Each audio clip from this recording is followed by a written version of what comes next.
मित्रांनो, microbiology in Marathi चॅनलमध्ये आपले स्वागत आहे. तर या व्हिडिओमध्ये आपण रेट्रो ट्रान्सपोझोन हा टॉपिक डिस्कस करणार आहोत. आणि हा जो आपण टॉपिक डिस्कस करतोय त्याच्या ऑलरेडी नोट्स मी टेलिग्राम चॅनलवरती टाकलेल्या आहेत आणि टेलिग्राम चॅनलची लिंक आहे ती डिस्क्रिप्शनमध्ये मी दिलेली आहे. तर चला आता माझं व्हिडिओ सुरुवात करूया. तर रेट्रो ट्रान्सपोझोन हे काय एक मोबाईल जेनेटिक एलिमेंट आहे जे की रेप्लिकेट होतं, इन्सर्ट होतं themselves in different location within a genome. म्हणजे विदिन अ जिनोममध्ये हे जे काही जेनेटिक मटेरियल असेल त्याचं रेप्लिकेशन होतं आणि रेप्लिकेशन झाल्यानंतर तो इन्सर्ट होतो एका न्यू लोकेशनमध्ये विदिन द जिनोममध्ये using the reverse transcription to convert their RNA into the DNA. पण हा जो काही रेट्रो ट्रान्सपोझोन हा जो काही ट्रान्सपोजेबल एलिमेंट आहे त्याला आधी पहिल्यांदा RNAचं DNA कन्व्हर्जनमध्ये करावं लागतं, कारण की हा एक सिंगल स्टँडर्ड जिनोम आहे, RNA जिनोम आहे. तर त्याला रिव्हर्स ट्रान्सक्रिप्शनच्या मदतीने RNAचं कन्व्हर्जन आधी DNAमध्ये करावं लागतं with the help of transcriptase enzyme. आणि त्याच्यानंतर त्यावेळेस त्याचं कन्व्हर्जन झाल्यानंतरच त्याचं जे काही प्रोसेसिंग वगैरे असेल, ट्रान्सपोजिशन वगैरे असेल किंवा त्याची फंक्शनिंग वगैरे असेल तो त्याचे पुरे कॅरी आउट हे करू शकतो. तर आता आपण त्याचे टाईप्स पाहूया. तर दोन मेन टाईप्स आपल्याला त्याचे पाहायला मिळतात. लॉंग टर्मिनल रिपीट रेट्रो ट्रान्सपोझोम, त्याला आपण LTR असं म्हणतो, की याच्यामध्ये हे जे काही रेट्रो ट्रान्सपोझोम आहे त्याच्यामध्ये लॉंग टर्मिनल म्हणजे जे काही रिपीट्सचे जे काही सिक्वेन्स असतात ते जास्त प्रमाणात त्याच्यामध्ये प्रेझेंट असतात. त्याच्यानंतर दुसरा जो आहे नॉन LTR रेट्रो ट्रान्सपोझोन, याच्यामध्ये तीन मेन एक्झाम्पल आपल्याला पाहायला मिळतात. लॉंग इन्सर्टेड न्यूक्लिअर एलिमेंट जे त्याला काही लाईन्स म्हटलं जातं, शॉर्ट इंटरस्प्रेस न्यूक्लिअर एलिमेंट ज्याला की सीन म्हटलं जातं, आणि आलू एलिमेंट. अशा तीन मेन जे काही नॉन LTR रेट्रो ट्रान्सपोझोम आपल्याला पाहायला मिळतात. ते झालं त्याचे दोन मेन टाईप. आणि तो दुसरा जो काही नॉन LTR याच्यामध्ये त्याचे तीन एक्झाम्पल आहेत. तर आता त्याचे आपण कॅरेक्टरिस्टिक्स पाहूया. तर पहिल्यांदा तो ऑटोनॉमस आहे आणि नॉन ऑटोनॉमससुद्धा याच्यामध्ये त्याची ॲक्टिव्हिटी आपल्याला पाहायला मिळते. म्हणजे तो सेल्फ इनकोडेड पण आहे किंवा दुसरा जे काही जेनेटिक मटेरियल असेल किंवा दुसरे जे एलिमेंट आहे त्याच्यावरती हा डिपेंड आहे, जेणेकरून त्याचं रेप्लिकेशन हे होऊ शकेल. त्याच्यानंतर रिव्हर्स ट्रान्सक्रिप्शन मेकॅनिझम याच्यामध्ये आपल्याला पाहायला मिळतं, कारण की हा सिंगल स्टँडर्ड जिनोम आहे रेट्रो ट्रान्सपोझोन. आणि त्याला कन्व्हर्जन करण्यासाठी किंवा त्याचं जर दुसऱ्या सेलमध्ये त्याला इन्सर्ट व्हायचं असेल तर त्याला पहिल्यांदी DNAमध्ये कन्वर्ट व्हावं लागतं. DNAमध्ये कन्वर्ट झाल्यानंतरच तो इन्सर्ट होऊ शकतो इंटेग्रेज हा जो काही एन्झाईम आहे त्याच्या मदतीने एखाद्या दुसऱ्या सेलमध्ये. त्याच्यानंतर इंटिग्रेशन इंटू द जिनोम, म्हणजे एखाद्या नवीन जिनोममध्ये तो इंटिग्रेट होऊ शकतो. Can regulate the gene expression, तिथे गेल्यानंतर मग त्याचे जीन एक्सप्रेशन वगैरे असेल ते रेग्युलेट करण्यासाठी हा मदत करतो. आणि याच्यामध्ये हाय नंबर ऑफ कॉपीज आपल्याला एक्स्ट्रॅक्ट झालेल्या पाहायला मिळतात. आणि आता आपण त्याचा मेकॅनिझम पाहूया. एकदम सिम्पल मेकॅनिझम आहे. मी मागच्या व्हिडिओमध्ये सुद्धा डिस्कस केलं होतं, आपण रेट्रो व्हायरसेस हा टॉपिक डिस्कस केला होता. तर त्याच्यामध्ये आपण इन डिटेल रेट्रो व्हायरस म्हणजे काय ते पाहिलं होतं. आणि ह्या व्हिडिओमध्ये आपण रेट्रो व्हायरस म्हणजे जे काही ट्रान्सपोजिशन जे आहेत ते प्रेझेंट असतात, काही ट्रान्सपोजेबल एलिमेंट प्रेझेंट असतात, त्याचं आपण डिस्कस करतो आहे. तर मेकॅनिझम जर आपण पाहिलं तर एकदम सेम आहे जे आपण मागच्या व्हिडिओमध्ये डिस्कस केलं होतं, की पहिल्यांदा ट्रान्सक्रिप्शन होतं रेट्रो ट्रान्सपोझोमचं, जे की जो पहिल्यांदी DNAच असतो, पण मग त्याचं कन्वर्जन RNAमध्ये होतं. Single standard genome, activated form genome तिथे प्रोड्यूस होतो. त्याच्यानंतर रिव्हर्स ट्रान्सक्रिप्शन प्रोसेसद्वारे DNAमध्ये कन्वर्ट होतं, RNAचं DNAमध्ये कन्वर्ट होतं, रिव्हर्स ट्रान्सक्रिप्शन होतं.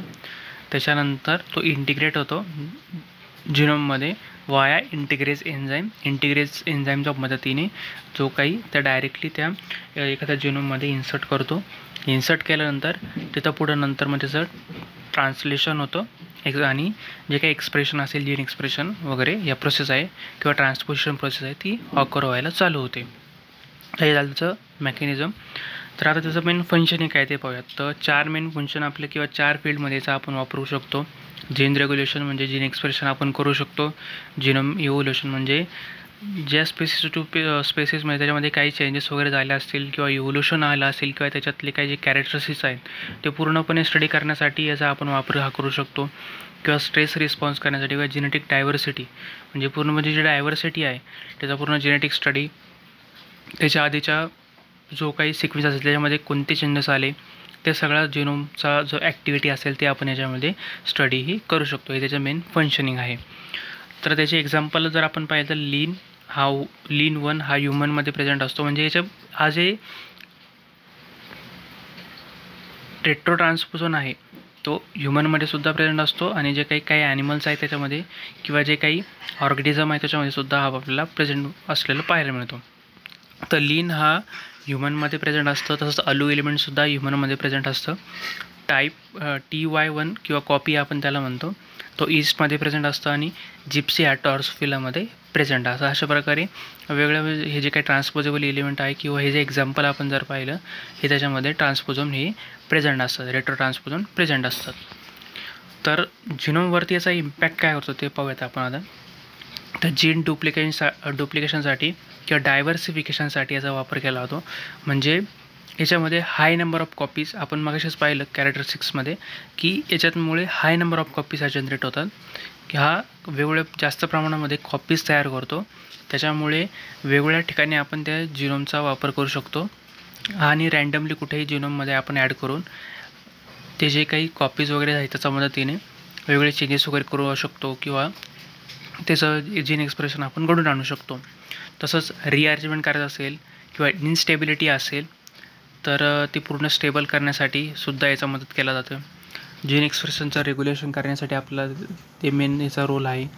आणि काही इन्व्हेन्शन वगैरे झाले असेल, इव्होल्युशनमध्ये जे काही चेंजेस वगैरे झाले असेल ते सुद्धा याच्यामध्ये स्टडी किंवा त्याच्यामुळे आपण पूर्णपणे त्याचा अभ्यास करू शकतो. तर मेन रिसर्च ॲप्लिकेशन जर आपण पाहिलं तर जीन थेरपीमध्ये आपण याचा वापर करू शकतो. म्हणजे जर एखादा फॉल्टी जीन एखाद्या सेलमध्ये प्रेझेंट असेल तर त्या फॉल्टी जीनला काढण्यासाठी या रेट्रो ट्रान्सपोझोनचा आपण वापर करू शकतो. म्हणजे त्याच्यामध्ये जे काही ॲक्युरेट असलेला जीन आपण याच्यामध्ये टाकून तो इंटिग्रेट करून त्या सेलमध्ये आणि नंतर जे फॉल्टी जीन रिप्लेस करून किंवा त्याचे टार्गेट साईट असेल स्पेसिफिक असेल तर स्पेसिफिक किंवा रँडमली तो तिथे ॲड होऊन जास्त ठिकाणी जर तो फॉल्टी जीन प्रेझेंट असेल त्या सेलमध्ये तर रँडमली आपण ॲड करून नंतर मग पूर्णपणे जी सेल वगैरे असेल त्याचे जेनेटिक मटेरियल असेल ते ॲक्युरेट होईल आणि जीन एक्सप्रेशन वगैरे एकदम ॲक्युरेट होईल. तसंच डिसीजमध्ये सुद्धा आपण याचा वापर करू शकतो. कॅन्सर रिसर्चमध्ये आपण वापरू शकतो. म्हणजे ज्या फॉल्टी जीनमुळे कॅन्सर हा कॉज होतो आहे तर त्याच कॅन्सर सेलला डायरेक्ट किल करून एक न्यू हेल्दी जीन आपण तिथे ॲड करू शकतो. किंवा जीन एडिटिंगमध्ये जीन जर आपल्या इंटरेस्टनुसार आपण त्याच्यामध्ये जीन एडिटिंग हे करू शकतो आणि वेगवेगळे प्रोडक्ट वगैरे आपण त्याचं प्रोडक्शन घेऊ शकतो किंवा एखाद्या न्यू जीन स्पेसेस आपण सुद्धा तयार करू शकतो. तसंच जर आपण याच्यामध्ये पाहिलं तर 3 मेन की रिसर्चर किंवा सायंटिस्ट यांनी काम केलेलं आहे ह्या रेट्रो ट्रान्सपोझोनमध्ये किंवा हे पूर्णपणे जे काही ट्रान्सपोझोम आहेत त्याच्यामध्ये पहिला आहे बार्बरा मॅक्लिटॉक्स हा जो की नोबेल लिटरेचर होता. तसंच डेव्हिड बाल्टिमोर हा जो काही दुसरा अजून एक नोबेल लिटरेचर होता आणि रॉबिन विस हा काय रेट्रोव्हायरोलॉजी मेन जर हेड पाहिला तर याने जास्त प्रमाणात रॉबिन विसने रेट्रोव्हायरोलॉजीमध्ये काही रेट्रो ट्रान्सपोझोनमध्ये त्यांनी जास्त प्रमाणात त्याचा स्टडी किंवा त्याचं आयडेंटिफिकेशन वगैरे केलेलं आहे. तर ह्या व्हिडिओमध्ये आपण रेट्रो ट्रान्सपोझोन आपण हा टॉपिक डिस्कस केला. जर तुम्हाला माझा व्हिडिओ इन्फॉर्मेटिव्ह वाटला असेल नक्की व्हिडिओला लाईक करा आणि चॅनल सबस्क्राईब करायला विसरू नका. आणि याच्या नोट्स मी ऑलरेडी टेलिग्राम चॅनलवरती टाकलेले आहेत आणि जे काही टेलिग्राम चॅनलची लिंक आहे ते डिस्क्रिप्शनमध्ये मी दिलेली आहे. तर चला आता माझा व्हिडिओ समाप्त करूयात.